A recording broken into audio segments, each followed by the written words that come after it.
Ya, untuk webinar pada sore hari ini waktu Jakarta, dan Sabtu siang ya untuk waktu Belanda. Ini untuk sore hari ini temanya adalah Business Transformation in Digital Area.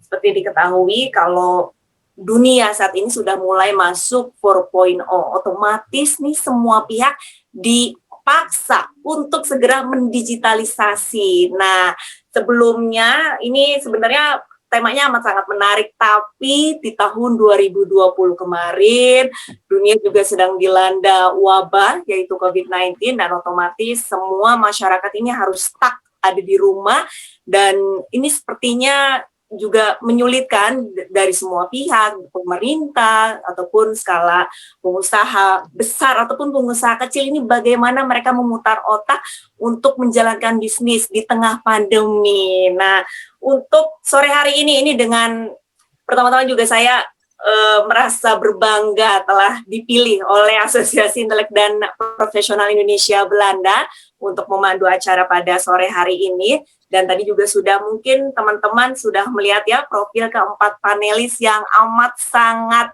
jago di bidangnya masing-masing. Ada Mas Budiasto Kusumo, CEO PT Digital Media Tama. Ada pula Mas Rafael Jeffrey, founder dari tukangsayur.com.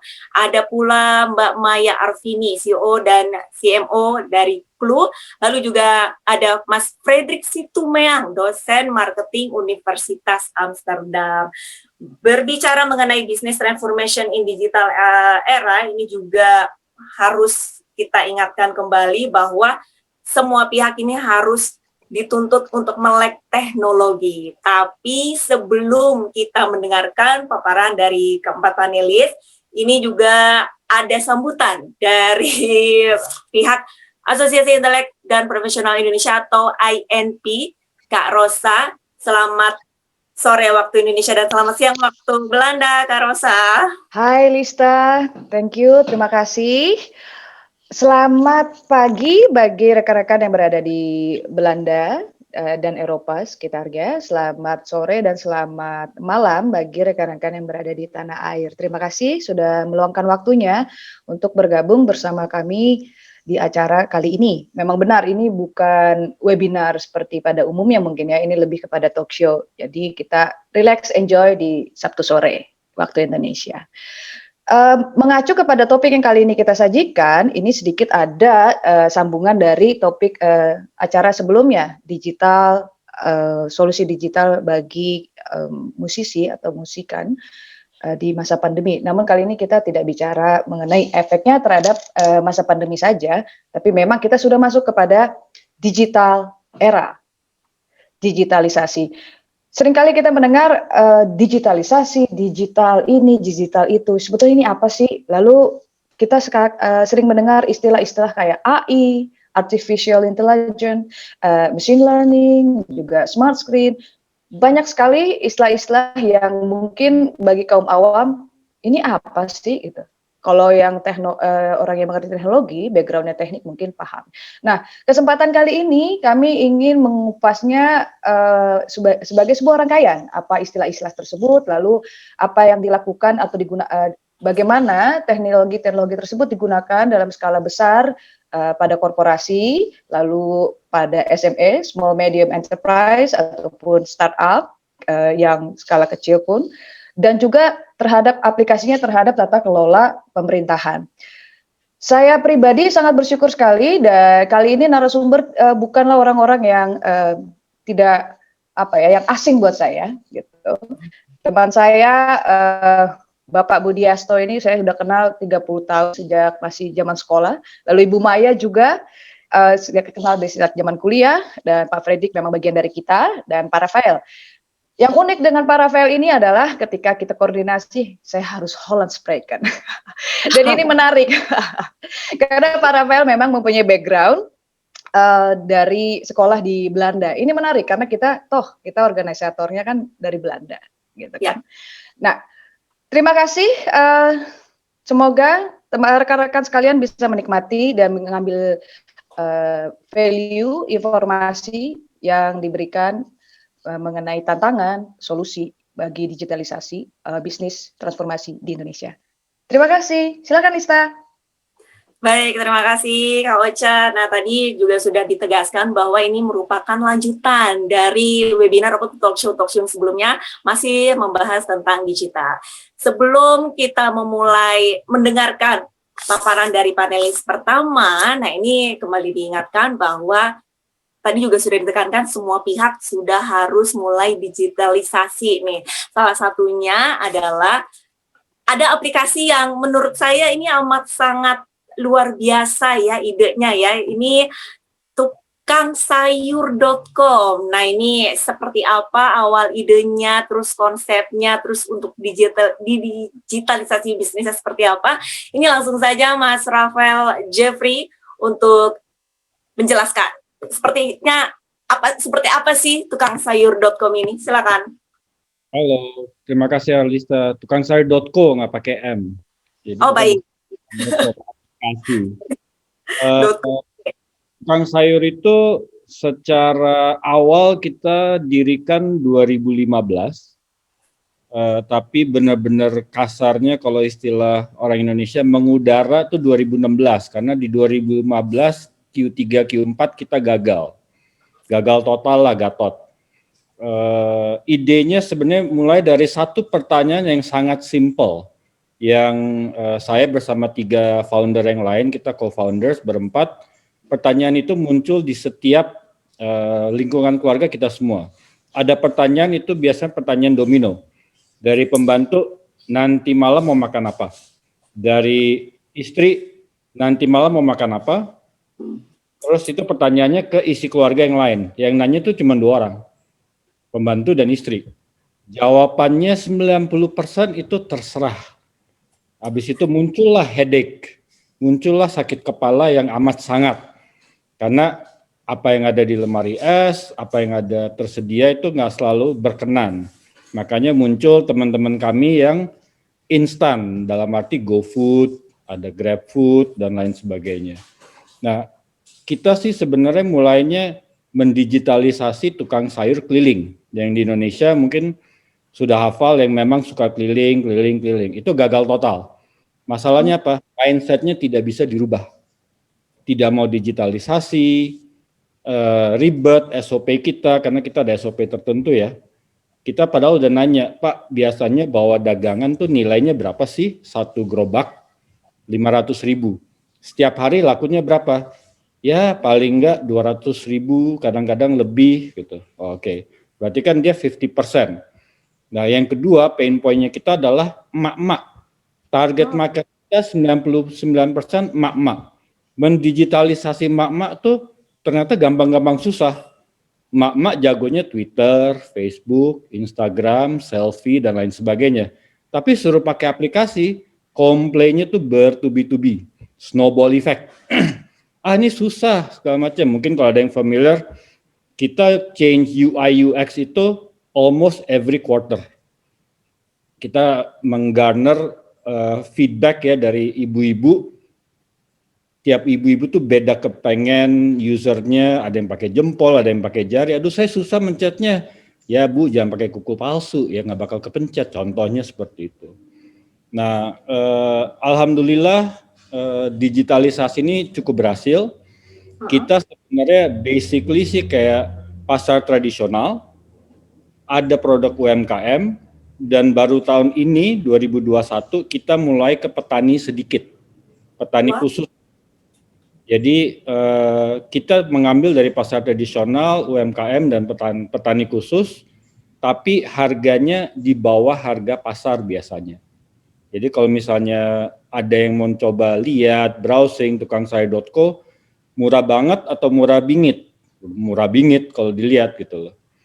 Jadi itu sedikit background tukangsayur.co, cuman objektif daripada company sebenarnya dari awal kita bikin sebenarnya ujungnya adalah big data. Karena istilahnya kalau pernah nonton film, I know what you did last Sunday. Kalau saya bisa, I know what you did last Sunday, now I know what you're going to do next Sunday. Itu kita bisa predictive analytics. Dan yang paling penting adalah mitra-mitra kita yang FMCG, mereka memiliki data tentunya yang GDPR compliance, PII compliance juga. Selama ini mungkin nggak tahu, mungkin Arlista beli Indomie, kalau lihat tukang sayur, rasa tertentu, dan balik lagi rasa tertentu itu juga. Nah, Arlista ini saya punya datanya, akan seperti apa, resiko kesehatannya seperti apa, tinggalnya di mana. Jadi kalau tinggalnya di mana, alamat delivery ya, SIS saya bisa tarik. Kebetulan saya dulu country manager rumah.com, jadi saya bisa tarik data itu. NJOP rumahnya Arlista tuh di mana sih? Sesuai nggak sama pembelanjaan Arlista? Nah, data itu yang sangat berguna buat FMCG, brand-brand tertentu untuk, oh, target consumer saya seperti ini loh. Ternyata SIS-nya ini, perempuan, bekerja atau tidak bekerja, dan lain sebagainya, isi keluarganya berapa orang, itu semua data kita tangkap. Uniknya dari tukang sayur, kita sistemnya, kalau Pak Budi pasti tahu lah, geofencing, kita full AI, full blockchain back-end-nya. Jadi harga misalnya, kalau ini Pak Frederick kan di Belanda, sorry belum ada Pak Frederick, kita tukang sayur di Belanda, tapi mungkin Bu Maya sama saya tinggalnya berbeda. Bu Maya, Bu Arlista, saya, kita sama-sama buka at the same time tukangsayur.co apps-nya. Barang yang Ibu Maya, Arlista, dan saya akan muncul beda. Nomor 2, harga beda, karena kita pakai sistem geofencing. Kita sesuaikan harga yang terbentuk di pasar sebanyak radius 10 km sampai 15 km. Jadi harga yang terbentuk di pasar ya. Nah, harga itu kita tentunya punya mitra-mitra tertentu yang memberikan kita harga yang sangat kompetitif dalam arti.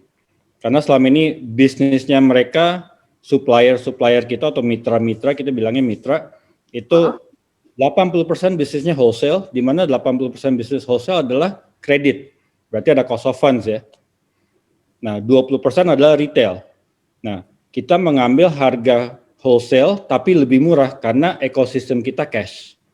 Nah, kita juga dari awal berdiri sampai dengan 2020 Maret, full COD, satu full ekosistem. Tidak ada fintech, hanya ada traditional transfer, segala macam.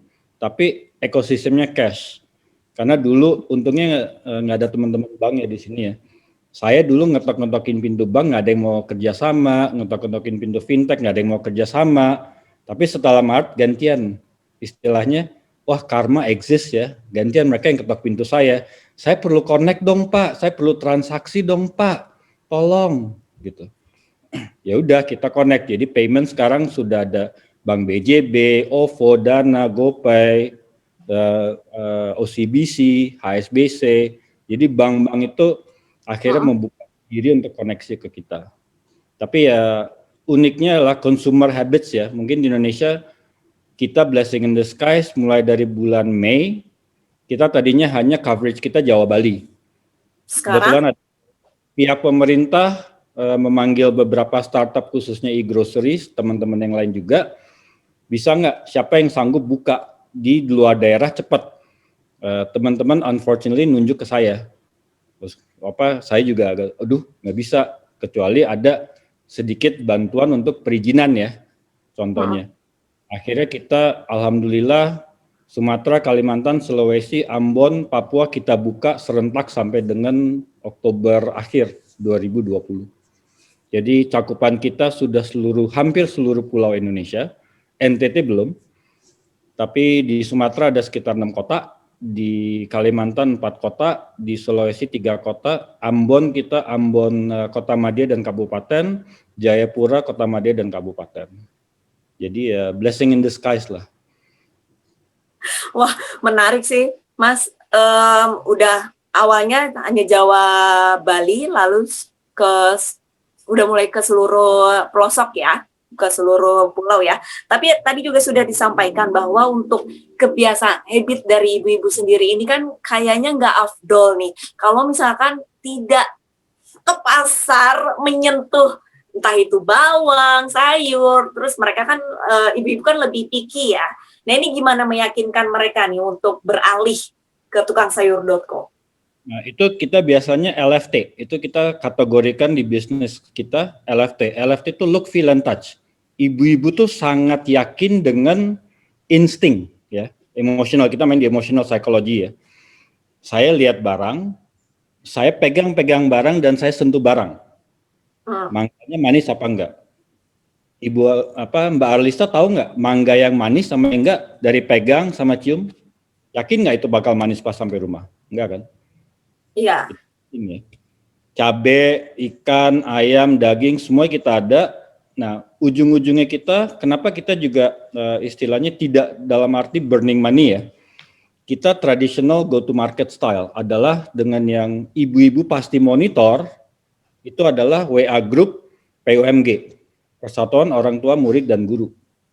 Oke. Lewat sekolah-sekolah di WA Group, misalnya satu sekolah dimulai waktu dulu juga dengan sekolah anak saya, sekolah anak co-founder, kita blasting itu. Biasa kita kasih trial, Bu coba belanja, test our product, satisfied atau enggak.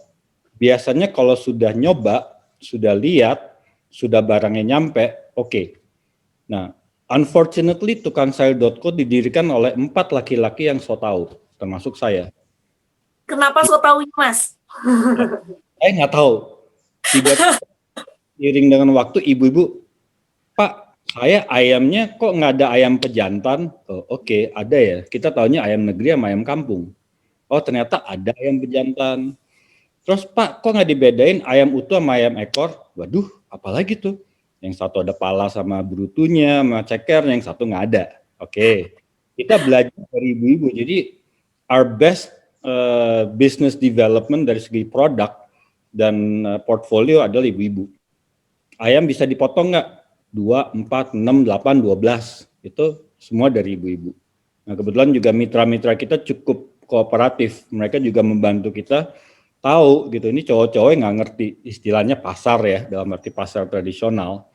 Cuman ya seru, kita belajar banyak dan juga dengan sejak April kemarin pandemi ini kita sudah onboarding UMKM sekitar 1.700-an. 1.700. Ya, 1.700. Menarik. Dan sampai dengan ekspor ke Singapura lewat ESG Singapura. Karena juga di Singapura kekurangan barang ternyata susah. Baik.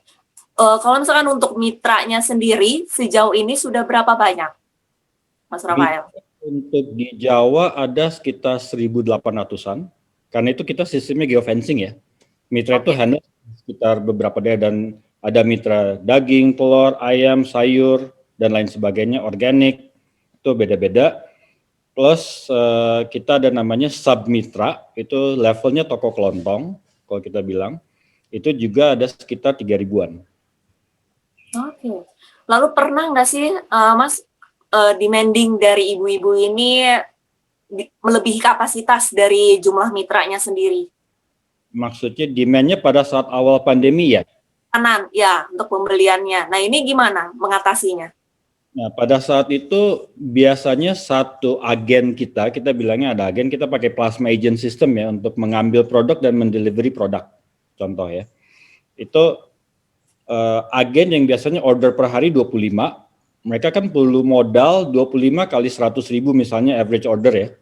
Mereka perlu 2,5 juta dong untuk modal untuk belanja, dikurangin margin. Jadi 2,5 juta kurang sekian. Karena mereka mengambilnya cash ke supplier.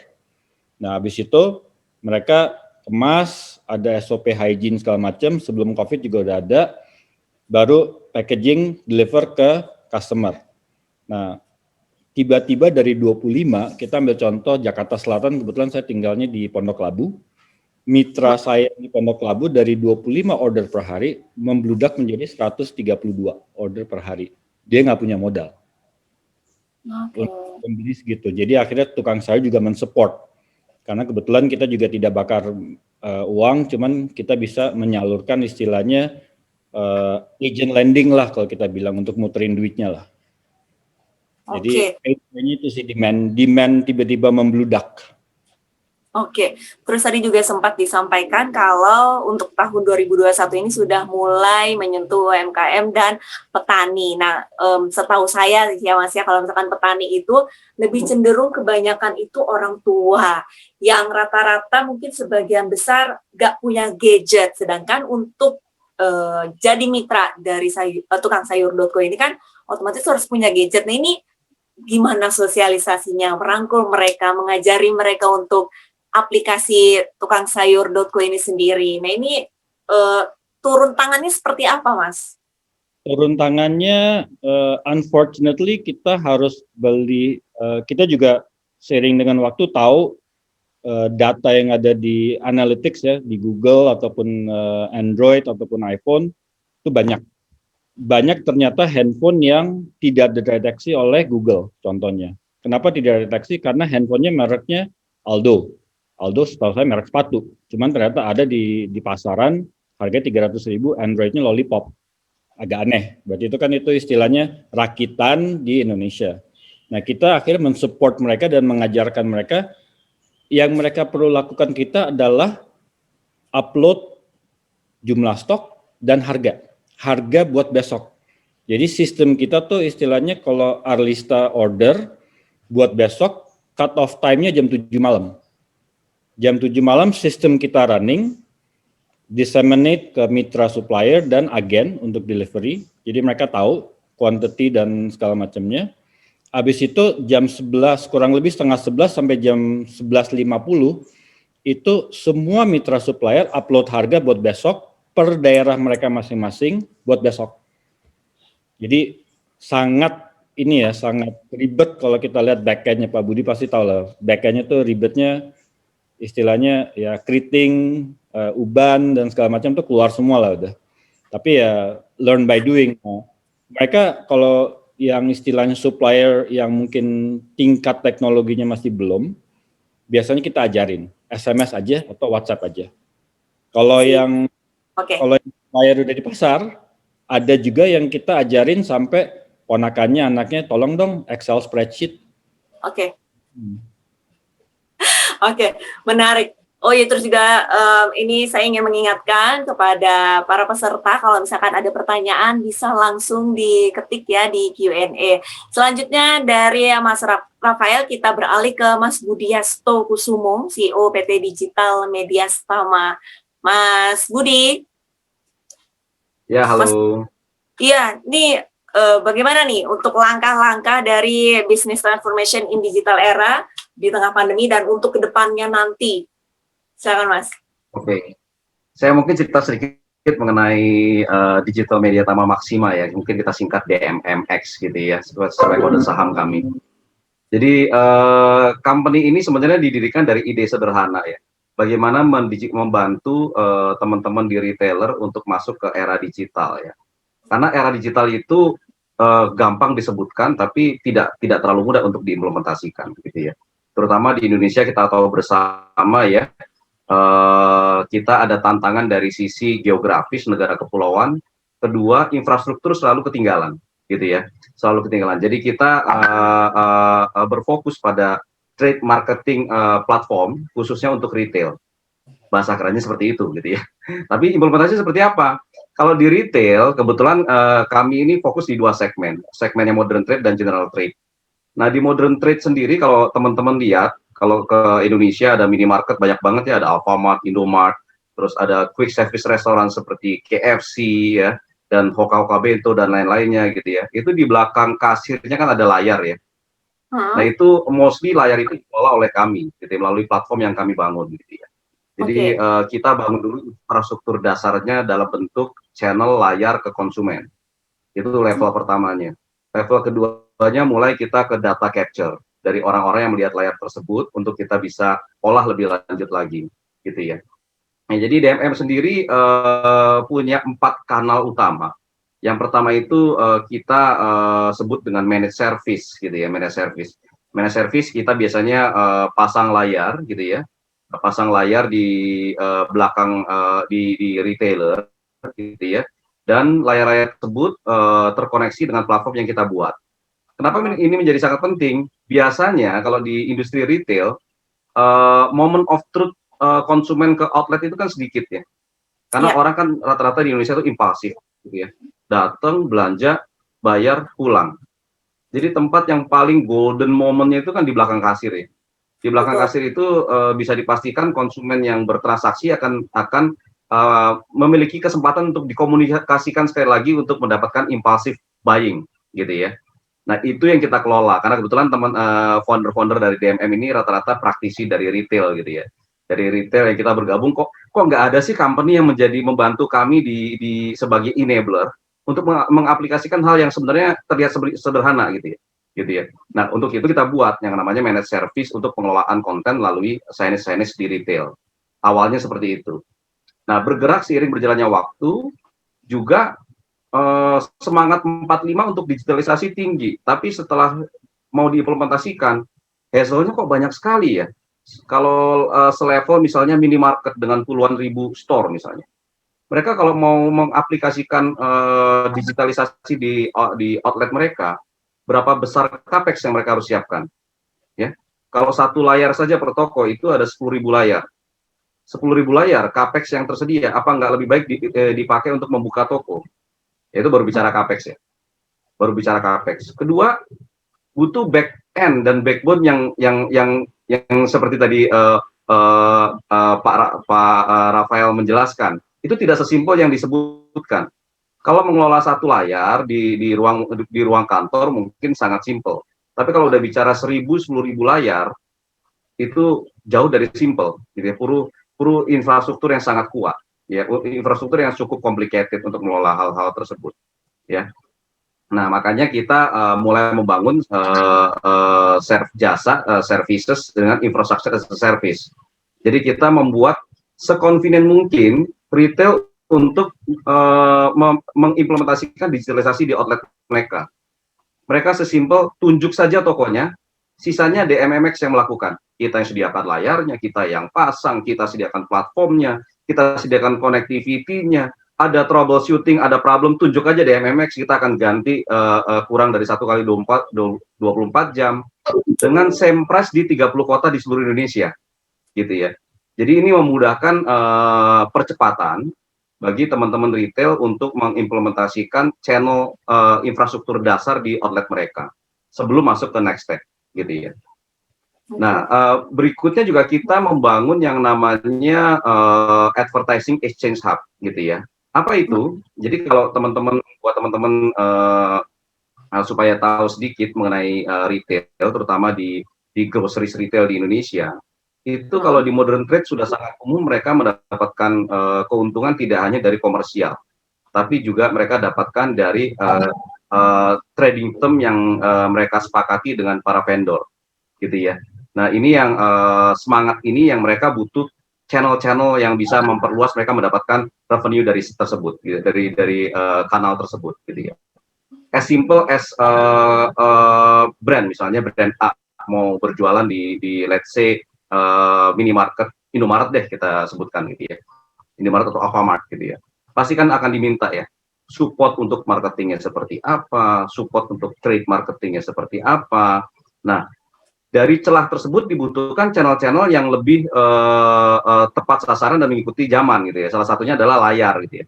Kalau dulu mungkin saya lihat tadi CV-nya Pak Om Rafael itu salah satu di Philip Morris ya, Pak Rafael, gitu ya. Jadi saya lihat kalau zaman dulu di belakang kasir itu selalu rokok. Ya. Karena paling punya banyak fund untuk mensupport retailer, gitu ya.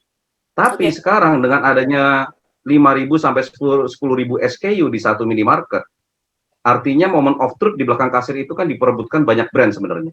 Cuma belum ada fasilitasnya, belum ada infrastrukturnya. Nah, kita menyediakan pengelolaan ini juga sampai ke level memberikan kemungkinan mereka untuk mendapatkan other income dari advertising, gitu ya. Yang harusnya mereka dapat satu income dari satu brand sebelumnya, dari yang dulu notabene kebanyakan rokok, sekarang bisa multiple brand, gitu, dari customer good lainnya, let's say Indomie atau customer good lainnya, which is di Indonesia kan paling semangat tuh bikin flavor baru ya. Sebentar ada snack rasa A, rasa B, rasa C, gitu ya. Tinggal tambahin cabai dikit, keluar rasa baru, gitu ya. Jadi itu yang perlu mengikuti dinamika pertumbuhan industri retail di Indonesia kan. Nah, berbicara kita membuat betul. Kita membuat platform itu, gitu. Nah, terakhir yang kita buatkan juga itu idenya begini. Jadi lucu kan, retail di Indonesia ini kan 70% masih di general trade sebenarnya. 30% ada di modern trade gitu ya. Nah, general trade which is mom and pop store, warung-warung gitu ya. Itu kan mostly mereka hanya mendapatkan keuntungan itu dari komersial saja. Jual dari general trading saja, jual beli barang, jual barang, beli barang, jual barang. Padahal harusnya sebagai mereka dengan titik yang lebih banyak, mereka itu punya potensi mendapatkan penghasilan seperti modern trade. Kenapa sih nggak bisa gitu ya? Itu nggak bisa cuma karena mereka nggak punya platform, mereka nggak punya satu konsorsium bersama. Mereka satu hubungannya ke vendor itu one to one, ya, bukan one to many seperti modern trade. Makanya bargaining power mereka kurang kuat gitu ya. Ya maka untuk segmen tersebut kita buatkan satu platform yang namanya platform commercial application untuk bisa mengumpulkan support dari brand-brand tersebut melalui aplikasi ini. Salah satu yang kita kolaborasikan itu dengan teman-teman di Philip Morris juga, itu dengan SRC Sampurna Retail Community. Itu kalau teman-teman bisa googling sendiri ya. Itu kita keluarkan platform namanya SRC Pojok Bayar gitu ya. Jadi selain itu menjadi traction SRC di level warung-warung anggota mereka, itu juga bisa memberikan benefit untuk mendeliver insentif-insentif melalui aplikasi tersebut ke dalam melalui aplikasi itu. Nah, apa yang kita kasih bukan ikannya tapi kailnya gitu ya. Jadi seperti apa sih? Jadi misalnya contoh ada brand mau kasih insentif gitu ya. Kita berikan mereka dalam bentuk deposit di aplikasi tersebut untuk jualan digital produk seperti itu. Dan itu tak terasa dari yang kita jalankan ini kita sudah menggrab sekitar 84.000 warung yang terkoneksi di aplikasi kami dan 15.000 layar untuk membantu teman-teman retail di Indonesia. Baik, Mas Budi, ini menarik. Seperti itu, Mbak. Ya, tadi kan sudah disebutkan bahwa sudah menggandeng kurang lebih ada 84.000 warung. Nah, ini bisa dijelasin sedikit nggak sih untuk AI, machine learning dari kacamata Mas Budi, ini bagaimana? Untuk di usahanya seperti DMM ini seperti apa? Ya, very good to know untuk machine learning dan AI. Tentunya di masa depan itu data menjadi sesuatu yang sangat precious ya di sisi seluruh industri termasuk retail gitu ya. Nah, cuma memang perlu dibangun fundamental dulu di level mereka gitu ya, fundamental dulu. Nah, contoh di level retailer seperti quick service restoran gitu ya. Itu kan sangat relevan kalau mengaplikasikan AI di level on-premise di outlet mereka. Sesimpel dengan yang kita lakukan dengan beberapa teman-teman di restoran itu, misalnya kalau kondisi sedang hujan, mestinya kan komunikasi marketing yang disampaikan ke konsumen di outlet itu adalah minuman-minuman panas kan ya, dengan paket-paketnya. Tapi di saat kondisi panas ya, itu seharusnya kan minuman-minuman dingin dengan paket-paketnya gitu ya. Nah, on-premise seperti itu kita jadikan sebagai fitur add-on di teman-teman di retail. Satu di sana. Kedua, kalau dari sisi analitik untuk yang berhubungan dengan komersial, kita bisa menarik data dari titik-titik yang dipasang DMM di teman-teman di retail. Itu kita bisa tahu, profiling di daerah A itu konsumennya seperti apa sih, ya? Karena kita juga mengembangkan teknologi computer vision untuk di add-on di layar-layar kami di retail, ya, untuk bisa men-track profiling mereka di outlet supaya ke depan menjadi bahan untuk mengaplikasikan segmentasi dan targeting market sesuai dengan profiling konsumen di retailer tersebut gitu. Ya. Baik, Mas Budi, ini kan udah mulai balik lagi udah mulai digitalisasi. Tadi juga sudah menggandeng puluhan ribu nih warung dan kawan-kawannya kan. Lalu untuk pembayaran, Mas, masa iya harus cash sih? Kalau misalkan untuk kasih cashless-nya ini seperti apa? Ya, di level warung ini memang awalnya kan di Indonesia ini memang masih cash basis ya. Cash basis, walaupun kita sudah add-on beberapa payment gateway di platform kami. Kalau di kami kebetulan di SRC Pojok Bayar itu udah cukup komplit Bu Anita untuk payment gateway-nya. Jadi mulai dari virtual account, QRIS, terutama QRIS ini di saat COVID jadi sangat dikenal orang gitu ya, karena memang kondisinya mereka banyak harus menggunakan platform ini gitu ya.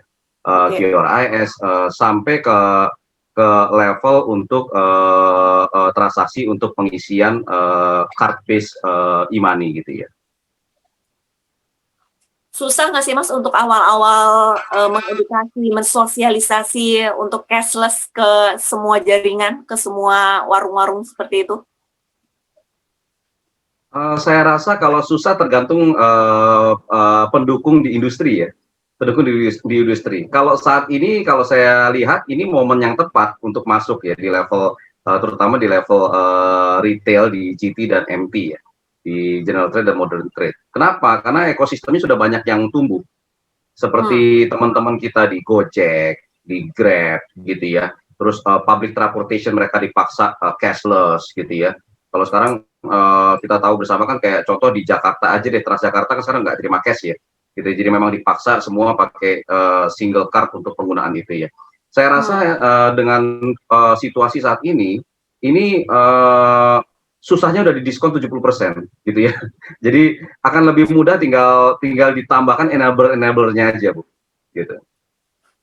Berbicara mengenai dompet digital, dari cashless ini sendiri, ini kan sudah mulai banyak nih Mas nih platform-platform dompet digital. Nah ini sebenarnya keuntungan dari pihak retail sendiri ini seperti apa? Karena kalau misalkan untuk dari konsumen, ini kan kita tinggal cari yang paling banyak diskonnya seperti itu. Kalau misalkan untuk dari retailnya sendiri nih, bagaimana mereka meraup keuntungan?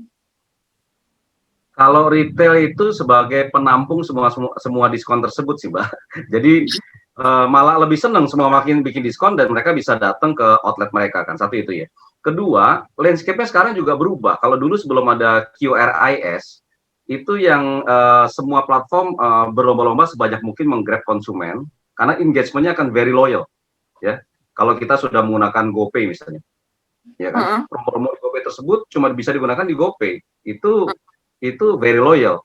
Tapi dengan sekarang adanya QRIS, landscape tersebut berubah gitu ya.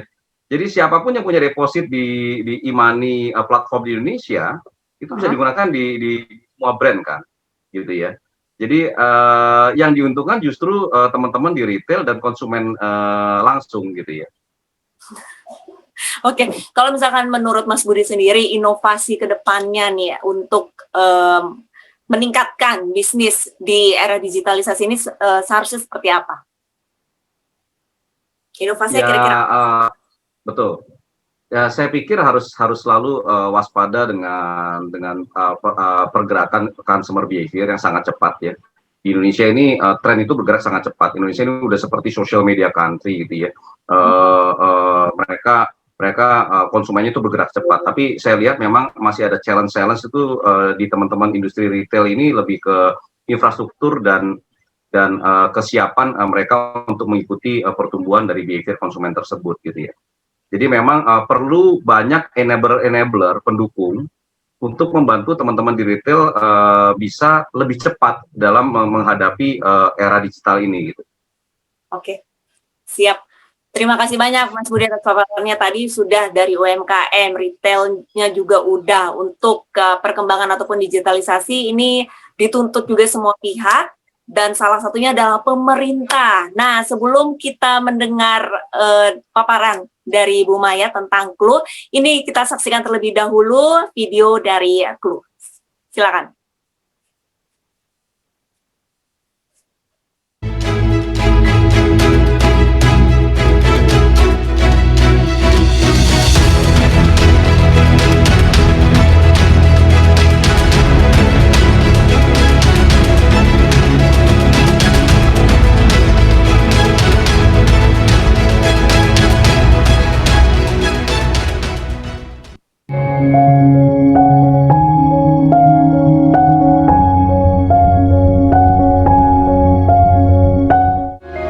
Assalamualaikum warahmatullahi wabarakatuh.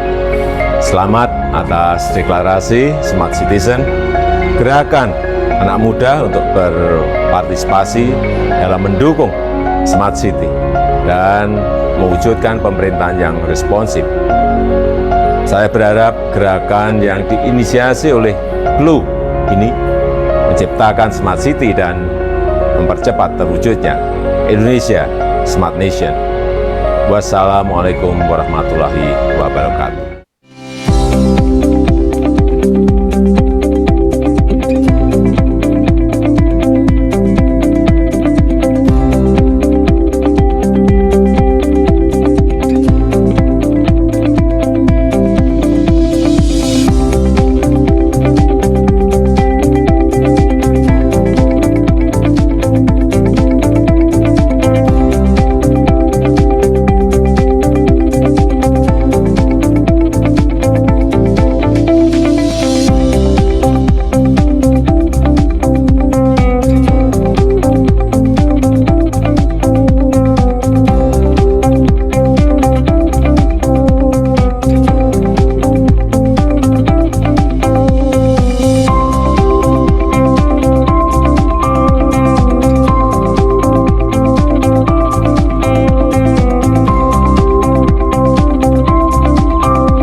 Oke, tadi PT dari Clue, Bu Maya, ini selaku perwakilan dari Clue, CEO and CMO dari Clue, ini untuk inovasi dari pihak pemerintah sendiri melalui aplikasi Clue, ini udah ke tahap apa saja nih, Bu Maya, silakan. Ya, selamat pagi, di Belanda masih pagi kayaknya ya, dan selamat sore untuk yang akses dari Jakarta. Selamat sore juga untuk rekan-rekan speaker yang lain. Terima kasih buat waktunya. Jadi sampai dengan hari ini ya, Clue kan sebenarnya 4,5 tahun berdiri dan persepsi yang sangat melekat di masyarakat gitu ya. Clue itu adalah most of the client itu dari government. Itu mungkin akan saya koreksi pertama ya. Jadi betul pertama kali kita implementasi itu kita membantu Jakarta Smart City, dan yang menarik itu kita implement 2014 ketika Clue bahkan belum menjadi legal entity. Kemudian kita bantu aplikasi pelaporan warga. Ya seperti biasa lah ya, kalau misalkan kliennya adalah pemerintah, biasanya memang cukup vokal gitu ya untuk diberitakan di media. Jadi akhirnya yang terpatri itu memang Clue adalah penyedia aplikasi pelaporan warga. Tapi sebenarnya adalah Clue itu provider ya untuk solusi smart city yang terlengkap di Indonesia. Jadi core teknologi kita itu sebenarnya adalah artificial intelligence dan Internet of Things. Jadi kalau ditanya apakah Clue solusinya hanya Clue aplikasi saja, itu jawabannya tidak ya. Jadi sekali lagi kita memang fokus pada solusi yang berbasis pada artificial intelligence dan Internet of Things. Nah, untuk klien sendiri memang apa yang kita kerjakan di Jakarta Smart City dan sampai dengan hari ini masih dipakai, itu telah direplikasi lebih ke 30 kota di Indonesia. Ya, dan berbicara mengenai Clue aplikasi, kita juga yang membuat aplikasi untuk polisi yang sudah dipakai. Kita sedang roll out ya di 25 provinsi. Rencananya kita akan selesaikan 34 provinsi. Jadi kalau misalkan melihat di jalan tuh polisi lagi seperti mainan handphone gitu ya, melakukan pelaporan dan sebagainya, itu sebenarnya sedang membuka aplikasi Polisiku yang sebenarnya dibuat oleh Clue.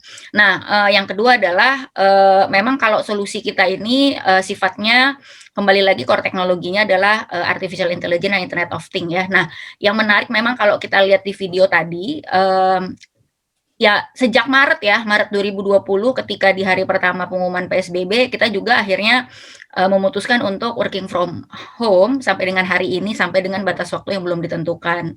Yang menarik, memang karena kita kan di tech ya, di teknologi gitu ya, ketika founder Clue ya sudah memiliki roadmap produk gitu, akhirnya jadi berubah ya, karena di saat pandemi seperti ini tentu saja ya kita harus bisa cukup agile dan fleksibel gitu ya untuk menentukan visi dari produk yang kita punya. Nah, per Maret itu memang visi dari founders adalah kita turut berkontribusi untuk solusi penanganan COVID. Makanya tadi di video sempat lihat kita mengeluarkan solusi COVID yang kita sebut dengan Clue Thermal yang terintegrasi dengan Clue Dashboard, di mana cukup menarik ya. Jadi di bulan Maret itu karena memang klien kita kan memang betul ya banyak pemerintahan dan juga banyak swasta, dan saat itu teknologi untuk sensor suhu menjadi langka kalau ingat tuh di bulan Maret April. Nah, akhirnya kita putuskan kita buat sendiri aja ya, kita kebut-buat lah, tapi that's the beauty of being startup gitu ya. Kita juga cuman 100 karyawan gitu ya, segala sesuatunya kita sangat mandiri, kita bikin sendiri, all of our local engineer gitu ya. Nah, akhirnya kita buat tuh, dan kita segera informasikan ke semua existing klien kita ya, kita buat sendiri nih gitu, dan you should proud ya, kita satu-satunya lokal anak bangsa yang berhasil membuat solusi COVID. Nah, akhirnya Clue Thermal ya dideploy pertama kali di bulan Mei, yang kemudian akhirnya di roll out ke seluruh Indonesia oleh begitu banyak klien kita, nggak cuman existing client base saja, tapi juga new client, termasuk dengan kota-kota dan sebagainya memang sudah merupakan kliennya Clue. Nah, Clue Thermal ini sebenarnya adalah sensor suhu ya, yang juga mendeteksi masker, di mana terintegrasi dengan dashboard. Jadi memang akhirnya kita membuat variasi. Jadi contohnya yang kayak tadi di video tuh, kita gabungkan dengan sistem attendance ya, kita gabungkan dengan HRIS system, karena kan sekarang ini kan WFH itu bisa dibilang menjadi wajib ya 50-75% ya. Kemudian physical contact itu juga sudah sebisa mungkin ditiadakan ya. Jadi orang udah ya bisa mungkin udah bukan lagi ya ada physical contact, tapi harus very less physical contact. Nah, jadi segala sesuatunya memang dibantu oleh sensor kita seperti itu gitu. Nah, ini yang akhirnya menjadi penting ya, karena orang kadang-kadang berpikir ya, dengan adanya teknologi seperti ini, apakah benar-benar bisa menekan angka penyebaran? Nah, tapi kembali lagi saya sering tekankan kepada klien ya atau mitra kerja kita, teknologi itu sebenarnya adalah kembali lagi adalah teknologi ya. Kembali lagi bagaimana mengimplementasikannya itu butuh manusia juga. Jadi nggak serta-merta walaupun teknologi seperti ini di roll out kemana-mana gitu ya. Apakah cuma di Jakarta, kota besar, atau bahkan ke seluruh Indonesia. Kita juga bahkan udah implementasi ke Singapura segala ya untuk solusi ini. Ya tetapi kembali lagi ya itu yang namanya kedisiplinan ya. Melakukan 3M, 3T dan sebagainya itu tetap menjadi penting gitu. Teknologi is one thing, tapi orang yang mengimplementasikan solusi ini ya tetap kembali lagi merupakan faktor penentu seperti itu. Nah, jadi kembali ke pertanyaan tadi yang menarik, akhirnya proses digital ini kan akhirnya dipaksa ya, dan kita termasuk pihak yang senang gitu ya, senang dengan keadaan ini. Senang bukan dalam artian pandemiknya ya, bukan ya, tetapi memang ya kita di teknologi sudah lama kan. Jadi hal ini mau tidak mau mempush nggak cuman kita ya, tapi semua stakeholder yang terlibat, dan nggak cuma pemerintah, termasuk swasta gitu ya dan sebagainya, untuk bisa beradaptasi gitu. Dan memang blessing in the sky ya, dengan adanya situasi pandemi seperti ini ya Clue reaching the best year ever ya, karena everybody require COVID solution begitu. Dan kembali lagi itu juga yang membuat Clue harus terus bisa berinovasi gitu, karena dengan kita pertama kali mengeluarkan Clue Thermal di bulan Mei, akhirnya kan beberapa startup lokal lain juga mengeluarkan mirip-mirip gitu ya, walaupun beda-beda, adalah pasti pembedanya gitu ya.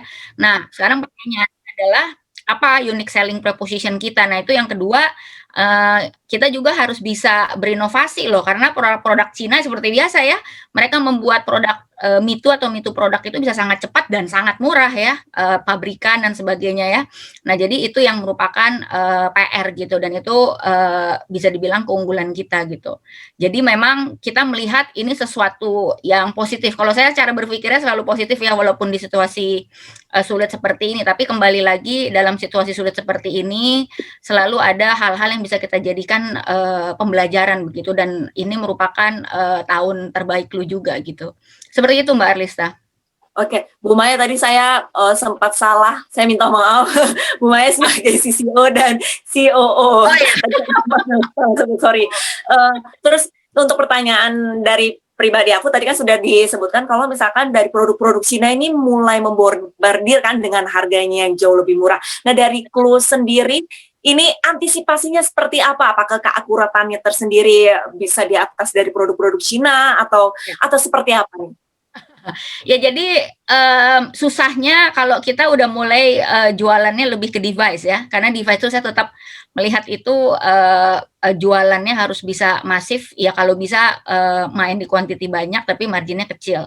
Tetapi kan kalau yang Clue buat ini sebenarnya kita bikin sendiri ya, kita bukan pakai mesin, semua very automated atau pabrikan ya, itu perbedaannya dengan produk-produk Cina ya, mereka pabrikan gitu ya.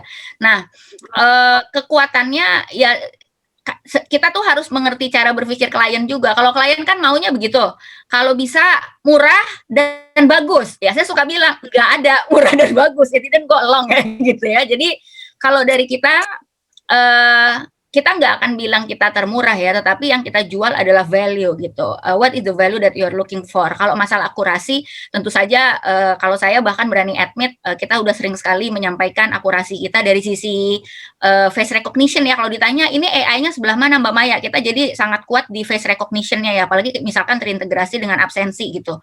Dan yang cukup membanggakan itu ada banyak sekali kunjungan ini ya, pejabat publik atau kementerian ke berbagai klien kita, dan mereka sangat happy dengan performa device Clue thermal kita gitu ya. Nah, akurasi kita sendiri udah di atas, untuk face recognition udah di atas 98,5%. Kemudian kadang-kadang orang yang bertanya, Mbak Maya masker kan udah macem-macem ya, how Clue can detect gitu ya, itu tadi kuncinya ada di dataset ya. Jadi makin banyak jenis masker atau variasi masker, apakah itu material, warna, bentukan, bahkan sampai termasuk face shield ya. Kalau kita punya banyak dataset yang atau sampel ya, itu akan membantu mesin itu untuk belajar ya. That's what we call machine learning gitu. Nah, kita udah bisa mendeteksi lebih dari 100 masker juga ya. Bahkan kalau diperhatiin beberapa masker tuh ada yang printan wajahnya. Nah, itu memang agak susah, tapi kita sudah bisa mendeteksi hal itu gitu ya. Atau bahkan masker medis ya, kan dulu mungkin cuma putih atau hijau atau biru. Nah, sekarang saya pribadi aja saya punya semua warna loh. Apalagi kalau saya meeting keluar ya, tetap ya harus matching gitu ya. Lagi pakai baju biru ini saya harus biru juga. Itu kita mendeteksi lebih dari 100 jenis masker gitu. Nah, ya balik lagi gitu ya, kita juga sangat terintegrasi, very strong ya, we are very strong at integrasi ya, ketika ini bicara mengintegrasikannya dengan sistem absensi. Belakangan ini paling banyak klien kita adalah rumah sakit. Ya pasti rekan-rekan di sini juga baca ya betapa kewalahannya nakes dan rumah sakit ya, dan mesin kita ini sangat membantu ya. Jadi mereka memasang Clue thermal ini satu tentu saja untuk mensupport attendance nakes ya.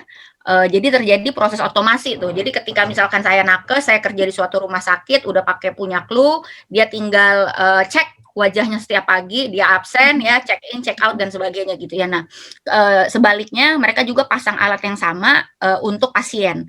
Karena apalagi di rumah sakit ya, mereka cuman make sure gitu ya, ya pasti ini ikut protokol atau tidak gitu. Jadi memang yang bagus adalah itu. Paling banyak kita sekarang adalah rumah sakit, dan banyak sekali rumah sakit yang menjadi klien kita adalah rumah sakit rujukan untuk COVID-19 gitu. Jadi seperti itu gitu ya. Kadang-kadang saya suka bilang ke klien ya, saya juga kalau lagi mau beli barang maunya yang murah dan bagus, but I can understand kayaknya itu nggak exist lah ya. Tapi yang paling penting itu adalah menurut saya is the value ya. What is the value that you are looking for? Nah, makin kesini akhirnya yang kita kuatkan adalah lebih ke inovasi ya. Sekarang inovasi terakhir yang kita keluarkan itu adalah aplikasi ya untuk bisa mendeteksi histori karyawan. Karena kan perusahaan-perusahaan enterprise atau korporat yang menjadi klien Clue kan banyak yang besar-besar sekali. Dan seringkali walaupun sedang pandemi gini, mereka tetap aja tuh business trip, they are traveling kemana-mana, beda kota dan sebagainya. Nah, selama traveling itu kan pasti ada protokol COVID yang melekat ya. Apakah mereka sudah melakukan isolasi mandiri 14 hari? Nah, amit-amit jika misalkan mereka tertular atau terekspos, ya, yang paling penting itu policy dari perusahaan itu adalah memastikan dia tertular di mana. Itu yang pertama. Yang kedua, karyawan itu yang di-concern ya oleh HR biasanya, karyawan kita atau karyawan perusahaan tersebut siapa saja yang terpapar dengan karyawan ini yang positif setidaknya selama 2 minggu terakhir gitu. Nah, kita buat ya aplikasi tersebut. Sebenarnya kalau secara sistem cara bekerjanya sama aja dengan aplikasi pelaporan yang dipakai di Jakarta dan 30 kota lain ya. Jadi itu sebenarnya adalah pelaporan, tetapi bedanya konteks perusahaan yang melaporkan itu adalah PIC yang ditunjuk di kota-kota. Karena biasanya kalau perusahaan besar tuh mereka punya satgas COVID sendiri. Mereka udah punya jalur komando gitu ya, yang di-assign di masing-masing PIC, apakah PIC-nya itu per kota, per zona, per anak perusahaan dan sebagainya. Nah, dengan menggunakan logika yang sama untuk aplikasi ya, jadinya pelaporan tersebut bisa membantu terutama tim Satgas dan HRD perusahaan untuk bisa menerapkan protokol yang lebih baik ya, terutama penanganan karyawan yang tertular gitu, seperti itu gitu. Kita bahkan sedang mencoba mengintegrasikan juga karena beberapa perusahaan besar ini bahkan mereka punya rumah sakit sendiri ya. Jadi yang menarik adalah terintegrasi juga dengan okupansi rumah sakit di perusahaannya mereka ya. Itu yang mereka mau tahu ya, karena kembali lagi solusi penanganan penting, tetapi amit-amit jika ada yang terpapar lalu lantas perawatannya bagaimana, apakah bisa ditemukan rumah sakit yang memiliki kapasitas yang sesuai dan sebagainya. Karena sekarang kan isunya seperti itu ya, di mana-mana antri, kemudian mencari tempat untuk isolasi mandiri juga sulit dan sebagainya. Jadi itu yang kita tekankan ya, menurut saya dalam kondisi seperti sekarang agility is very important, kemudian inovasi juga sangat penting. Oke. Terima kasih banyak Bu Maya, CEO dan COO dari Clue. Ini inovasinya dan solusinya bisnis di tengah pandemi, apalagi transformasi bisnis ini sangat dinantikan nih kalau misalkan untuk yang inovasi terbaru. Semoga perusahaan saya segera ya bekerja sama Clue nih. Selanjutnya kita ke Mas Fredrik Situmeang, dosen marketing Universitas Amsterdam. Mas Fredrik, ini kan tadi beberapa dari bisnis seperti Clue ataupun dari tukangSayur.co ataupun dari DMM, ini mereka memiliki keterbatasan mengenai SDM. Nah, ini sebenarnya untuk digitalisasi, ini kita perlu nggak sih SDM yang multi seperti itu, yang mengambil pendidikannya ini tidak hanya satu jalur. Silakan Mas. Ya, terima kasih. Ini di dunia yang sekarang digitalisasi ya. Saya cerita sedikit dulu sebentar tentang proyek yang kita ada lakukan di Amsterdam. Saat ini kita lagi dapat uang 4 juta euro dari pemerintah negeri Belanda. Jadi di situ kita mau riset bagaimana kita bisa menggunakan AI untuk bisa mengerti speech to text. Jadi dari apa yang diucapkan menjadi teks, dan setelah dia menjadi teks bisa menjadi query atau permintaan kepada basis data, lalu nanti dikembalikan kepada teks dan menjadi speech lagi. Jadi ini bisa diterapkan di retail, di rumah sakit. Jadi customer itu bisa langsung berbicara dengan mesin seperti itu, tanpa harus merepotkan karyawan. Nah, kembali lagi tadi ke keilmuan yang tanpa batas. Jadi orang-orang yang bisa melakukan ini adalah orang-orang yang bukan hanya mengerti IT, tapi juga mengerti consumer psychology. Orang itu kalau ngomong, kadang-kadang dia ngomong A, tapi belum tentu intensinya itu A juga. Gitu. Kadang-kadang ada orang yang berbicara tentang sarkasme. Jadi dia ngomong A, tapi wah ini bagus ya, padahal dia itu sebenarnya mau menghina. Seperti itu. Jadi AI itu ya maju penting, tapi masih banyak yang di AI itu yang kalau hanya menggunakan ilmu IT itu sebenarnya tidak cukup untuk bisa sukses diimplementasikan di dunia bisnis. Gitu.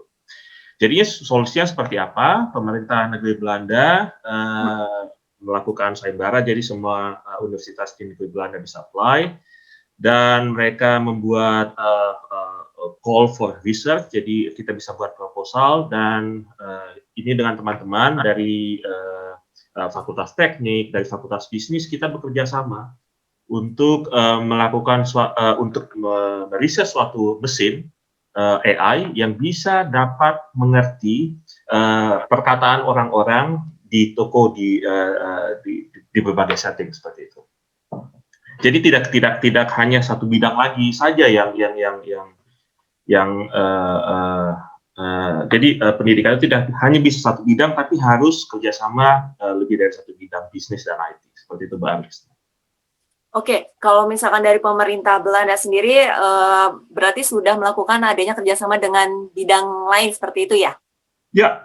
Jadi kalau di Indonesia itu kan kita sering, ya ini jadi sedikit itu, kita cenderung orang itu lulus langsung S1 dan S1, S2, dan mereka itu biasanya linear. Demikian juga di sini. Jadi kalau S1-nya bisnis, S2-nya bisnis, S3-nya bisnis, atau S1-nya IT, S2-nya IT. Jadi ketika kita masuk ke dunia usaha, sebenarnya waktu kita ingin menjual sesuatu atau ingin mendevelop suatu produk, kita itu kadang-kadang sebagai orang IT itu, saya juga dulu S1-nya IT, kadang-kadang suka so tahu gitu. Jadi orang IT tahu-taunya membuat suatu aplikasi untuk dunia retail atau untuk dunia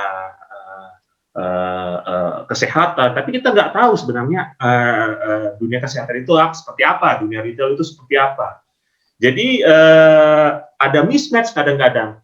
Jadi untuk menanggulangi itu ya kita harus ada kerjasama dari antara kedua bidang ini, dan untuk mendorong itu pemerintah memberikan insentif untuk universitas juga di sini untuk saling bekerja sama antara universitas, dan hanya universitas tapi juga dengan dunia usaha seperti itu. Oke, menariknya Mas Freddy, kalau misalkan di Indonesia sendiri, kalau misalkan ada anak yang ngambil kuliah nggak linier, itu stigmanya masih kayak, kamu tuh mau jadi apa sih, misalkan seperti itu. Nah ini stigma-stigma ini sebenarnya justru menghambat generasi muda sekarang ini untuk lebih berkembang ya, untuk lebih beradaptasi dengan digitalisasi, dengan kemajuan era saat ini. Nah ini seharusnya menanggapinya seperti apa sih Mas? Untuk stigma-stigma para orang tua ataupun masyarakat pada umumnya yang seperti itu misalkan. Ya, butuh ada sosialisasi mungkin ya dari pemerintah dan juga dari dunia pendidikan, bahwa sebenarnya tidak harus S1 atau S2 untuk benar-benar bisa berkontribusi kepada masyarakat. Kalau kita lihat riset yang dilakukan PT SMI, ini BUMN, Sarana Multi Infrastruktur, yang dirilis tanggal 7 Januari yang lalu itu, mereka menemukan kita itu banyak sekali lulusan S1, lulusan universitas yang tahu tentang bisnis, tahu tentang ekonomi, tapi ini semua menjadi pengangguran. Dan kenapa mereka pengangguran? Karena mereka bekerja di industri perdagangan yang sangat terdampak COVID sekarang. Yang kita butuhkan di dunia kerja itu sebenarnya, industri yang sedang berkembang di Indonesia itu adalah industri IT, industri pangan, kesehatan, dan yang dibutuhkan itu sebenarnya adalah skill. Jadi teman saya itu Kadek Dian Sutrisna di PT SMI, solusinya itu sebenarnya pendidikan vokasi. Jadi kita itu nggak usah malu untuk kursus online atau belajar online. Karena sebenarnya yang dibutuhkan di dunia kerja itu bukan sertifikat atau ijazah, tapi sebenarnya adalah skill yang memang bisa dikontribusikan di dunia usaha. Baik, ini menarik nih. Jangan malu untuk kursus, walaupun misalkan sudah sarjana, tapi ingin menekuni bidang lain, ini pokoknya jangan malu ya, karena ilmu itu bisa ada di mana saja, nggak harus ke perguruan tinggi, ya Mas Fredrik ya? Ya. Mahasiswa saya di sini kadang-kadang itu ada yang umur 50 tahun, 40 tahun, tapi dia belajar IT lagi. Karena seperti di Indonesia, kita juga itu ada yang terjadi disparitas namanya antara ketersediaan di tenaga kerja dan apa yang dibutuhkan industri. Sama seperti di Indonesia, di sini juga terdampak itu kan banyak kasir, banyak penyedia jasa itu yang jadinya ya perusahaannya dirampingkan, diefisiensikan karena ya mereka nggak dibutuhkan lagi. Jadi mereka terpaksa harus ganti profesi, kursus vokasi di sini namanya homeschool. Jadi bukan universitas tapi seperti politeknik seperti itu 6 bulan, 7 bulan sudah cukup. Dan mereka dilatih untuk masuk di dunia IT.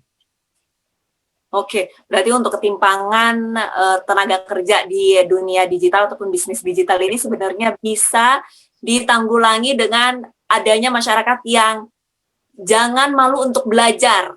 Usia berapa seperti itu ya, untuk kalau misalkan untuk memang ingin meraih kesuksesan, jangan malu untuk belajar. Oke, terima kasih banyak Mas Fredrik. Ini ada pertanyaannya ini untuk Pak Rafael. Pertanyaannya, apa pengalaman tukang sayur.co dan pendapat Mas Rafael sendiri, apakah sebagai startup membutuhkan investasi besar pada infrastruktur IT agar dapat memanfaatkan teknologi saat ini supaya mempunyai competitive advantage? Silakan Mas Rafael. Oke, pertanyaan yang panjang ya. Uniknya kalau dari aplikasi kami, karena kami menemukan bahwa ada beberapa segmentasi daripada customer kami ya. Segmentasi profiling. Ada ibu-ibu yang SES dari A sampai F. Ada pembantu rumah tangga yang kita kategorikan SES dari A sampai F. Nah, aplikasi kami secara operasional atau operating system harus friendly, dalam arti bisa dijalankan di berbagai jenis handphone dengan signal minimal 3G contohnya. Mohon maaf, anjing saya juga protes tuh. Jadi apa yang kita perlukan adalah bagaimana kita secara agile, UI UX kami, tampilannya dan fiturnya bisa compatible sampai ke misalnya iPhone yang 3 atau Android yang operating systemnya masih tua. Jadi secara infrastruktur yang saya tahu juga baik itu saya dulu bekas telco ya, jadi saya tahu baik Telkomsel atau Telkom ataupun teman-teman yang lain itu sedang membangun infrastruktur diperbaiki, apalagi dengan sekarang sekolah daring ya, online, harus bisa dengan 2G atau 3G malah. Karena kan signal kan belum tentu bisa diterima. Kan kalau kita lihat di berita-berita banyak yang sampai naik pohon lah, sampai di istilahnya in the middle of nowhere, di situ ada signal ya. Mereka buka handphone di situ karena mereka perlu belajar. Tapi saya rasa itu lambat laun, mudah-mudahan infrastruktur IT akan berkesinambungan dengan berkembang pesatnya. Jadi saran saya sih jangan fokus ke 5G dulu deh, perkuat 3G dan 4G dulu di Indonesia. Itu aja udah cukup sementara. Oke, berarti kurang lebih investasinya tidak terlalu besar seperti itu ya? Investasi besar, karena kalau dari segi telco, sebagai mantan orang telco, cost per tower atau cost per BTS itu dilihat return on investment seberapa banyak traffic orang yang menggunakan. Jadi kalau yang menggunakan sedikit, jadi return-nya lama, biasanya investasinya nggak mau. Oke, siap. Terima kasih banyak Mas Rafael. Semoga jawabannya ini bisa diterima ya dari pihak penanya. Selanjutnya dari Mas Rafael kita beralih ke Mas Budiasto. Mas Budiasto, ini ada yang nanya nih, kan mengelola banyak sekali data pengguna, apalagi retail. Bagaimana pengalaman dalam mengelola data privasi para pengguna aplikasi? Lalu sebenarnya regulasi di Indonesia mengenai privasi data ini seperti apa? Apa mengacu kepada aturan data proteksi seperti di Eropa, GDPR? Mas Budi? Pada dasarnya memang semua data yang kita olah itu kita sudah mengikuti standar compliance yang ada di Indonesia ya. Jadi memang lebih digunakan untuk strategic implementation untuk next step-nya gitu ya. Jadi memang di Indonesia belum selengkap ya di belahan negara-negara yang lain, tapi seiring berjalannya waktu tentunya dengan adanya komunitas-komunitas yang cukup aktif gitu ya, akan menuju ke sana gitu ya. Jadi kalau di sisi retail sendiri memang kebanyakan digunakan untuk internal usage dan kita tidak menyebarluaskan data tersebut ke pihak ketiga gitu ya. Jadi masih mengikuti compliance yang ada. Oke. Tapi kalau misalkan untuk aturan data proteksinya sendiri seperti apa, Mas? Sudah ada standar compliance, tadi sudah di-share juga sama Pak Rafael ya di chat gitu ya. Ada beberapa standar compliance yang sudah dijalankan gitu ya. Oke, baik, semoga jawabannya bisa diterima, bisa diolah. Selanjutnya ada pertanyaan lagi untuk Mas Fredik. Mas Fredik, ini ada yang nanya nih Mas, pendidikan tinggi di Belanda apa sudah mengadopsi materi teknologi dalam bidang keilmuan yang non-teknologi seperti komunikasi, marketing, dan lain-lain? Mas Fredik. Di Universitas Amsterdam dan di Polytechnic Amsterdam, itu Hogeschool van Amsterdam, kita di program S1 dan S2 bisnis kita, selain dari mengajarkan bisnis, kita juga mengajarkan IT, dan demikian juga sebaliknya di Fakultas IT kita juga mengajarkan ilmu komunikasi, sama seperti Mas Rafael tadi ya, harus berkomunikasi dengan ibu-ibu. Kita juga ada di sini salah satu proyek, kita harus berkomunikasi kemarin itu dengan kapten kapal di Port Rotterdam. Jadi mereka itu mau dikasihkan suatu aplikasi yang berbasis AI yang bisa membuat mereka bisa menavigasikan kapalnya lebih efisien. Tapi mereka kan jadi takut, jadi khawatir, wah nanti ini pekerjaan saya di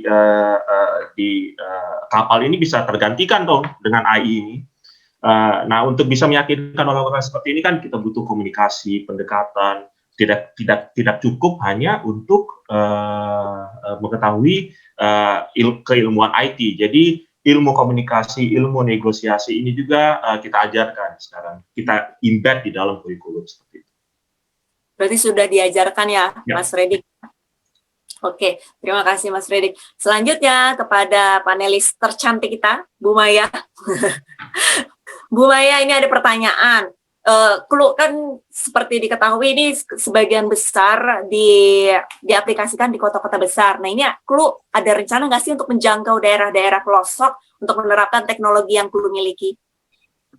Iya, jadi memang dibaginya kalau bicara tentang implementasi aplikasi pelaporan warga, itu kita bagi pemerintah provinsi seperti yang dilakukan oleh Jakarta Smart City, kemudian ada pemerintah kota, ya ada lagi pemerintah kabupaten. Nah, paling banyak itu memang Pemkab dan Pemkot. Malah saya menilainya ya, efektivitas itu malah kalau daerahnya itu lebih kecil malah lebih mudah koordinasinya.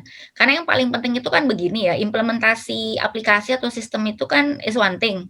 Tapi yang paling penting itu adalah yang pertama sosialisasinya dulu ke masyarakat. Seringkali kan kegagalan itu adalah aplikasi atau any sistem diimplementasi tapi gagal untuk dieksekusi gitu kan. Nah, yang pertama mengenai sosialisasi dan edukasi. Jadi peranan dari orang nomor satu itu menjadi penting.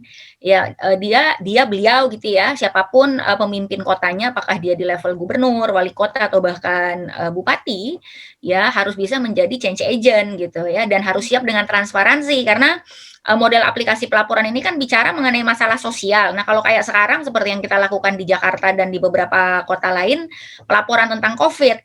Ingat nggak di awal, terutama yang di Jakarta lah ya, saya nggak tahu nih yang di Belanda cukup updated waktu di awal-awal PSBB Maret lalu, itu kan orang takut sekali dengan kerumunan. Ya, jadi contoh, kita aktifkan di awal-awal itu ada 4 label ya. Yang pertama kerumunan warga, terus ada lagi rumah sakit penuh ya. Kan awal-awal kan susah ya. Kemudian yang ketiga APD kehabisan gitu. Nah, ketika warga melapor, jadi misalkan ya dalam konteks COVID ya, wah masih ada kerumunan warga nih ya. Kalau sekarang kan kerumunan itu di atas 5 orang ya. Orang kan takut ya sekarang ya. Kalau kota tersebut memang sudah berkolaborasi dan bekerja sama dengan kita, ketika pelaporan itu masuk, sudah ada workforce atau satgasnya. Jadi misalnya apakah itu ke Satpol PP atau ke yang lain gitu ya, yang memang nanti ketika pelaporan masuk, mereka langsung memfasilitasikan atau bahkan dalam konteks kerumunan warga yaitu dibubarkan begitu. Nah, itu nggak mudah ya merubah mindset ya. Warga lapor, kemudian di follow up ya, dan siapapun yang melapor apalagi warga, dia kan pengen tahu saya udah lapor, apa status laporan saya. Itu kan pasti yang menjadi indikator kesuksesan gitu. Nah, itu harus siap seluruh perangkat kotanya, dan itu tidak semudah apakah orang nomor satunya bersedia jadi change agent atau enggak. Nah, yang kedua, kesiapan dari satgas itu sendiri ya, apapun konteksnya ya, apakah ini dalam konteks solusi penanganan COVID atau misalkan sekedar sampah deh. Ya, orang nanti lapor ini kok sampah berceceran, paling kayak kemarin ya, kita juga kerjasama support untuk pilkada. Nah, itu sampah bekas proses pilkada kan banyak sekali. Kita bahkan ada laporan ya tuh tertinggi ya ketika proses pilkada kemarin.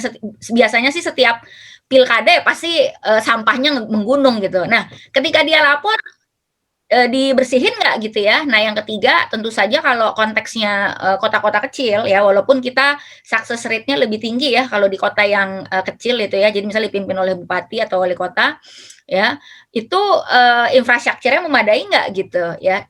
Saya beberapa kali travel, ini sebelum COVID ya, waktu normal dulu ya, sebelum pandemi, saya lihat tuh beberapa kota yang memang terpencil ya. Nah, kadang-kadang basic problem adalah internet ya. Jadi telepon aja di beberapa kota terpencil di Indonesia itu masih belum dapat sinyal loh. Beberapa provider tertentu ya.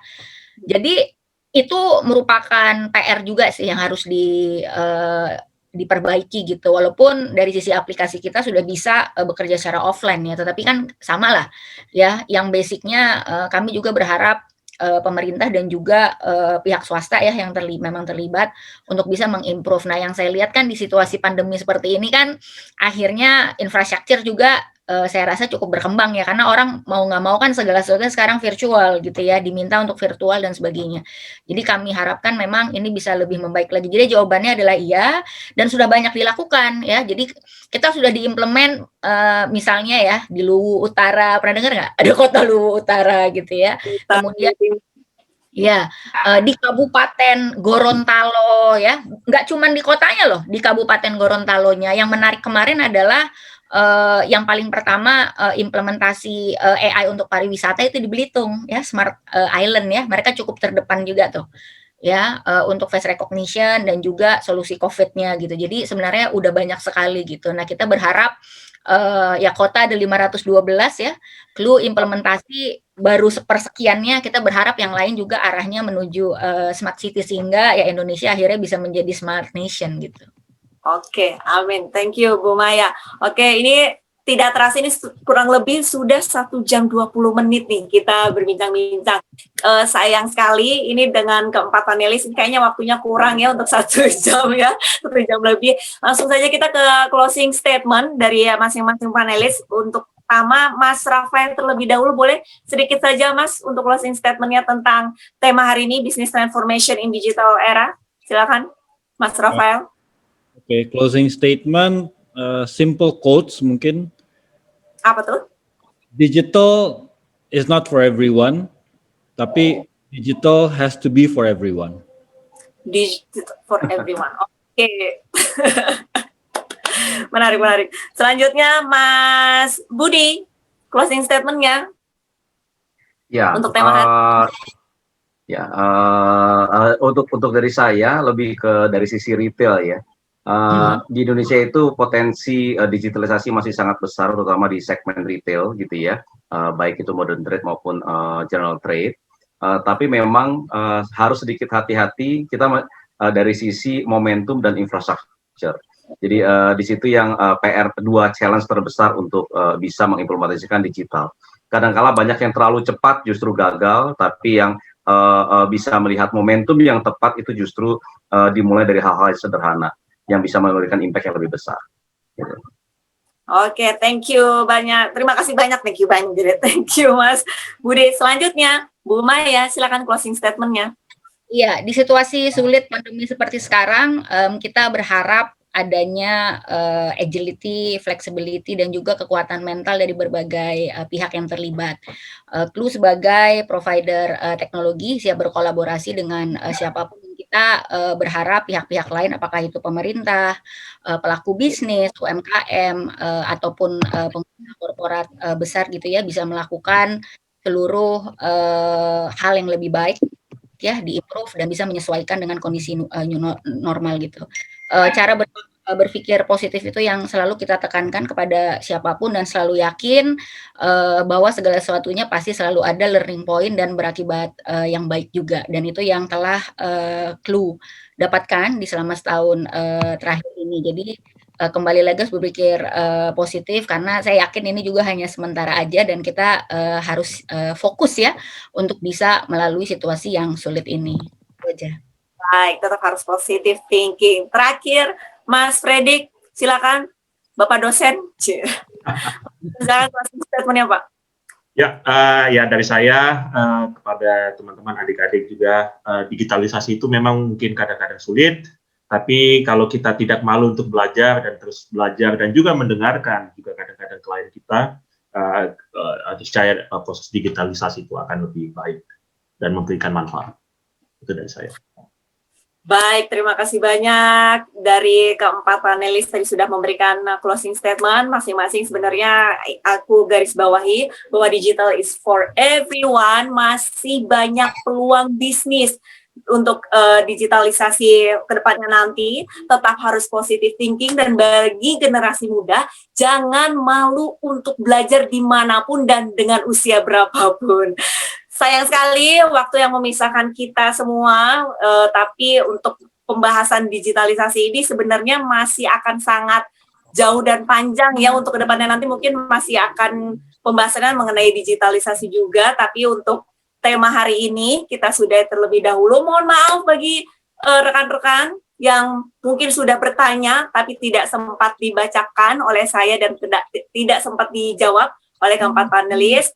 Mungkin lain waktu dan lain kesempatan bisa langsung ditanya ulang ya, seperti itu ya. Akhir kata, saya Arlisa Hadi bersama INP dan juga keempat panelis, kalau misalkan ada salah ucap ataupun ada salah kata, kami mohon maaf. Kami undur diri. Terima kasih. Wassalamualaikum warahmatullahi wabarakatuh. Tetap positive thinking. Semangat. Dah.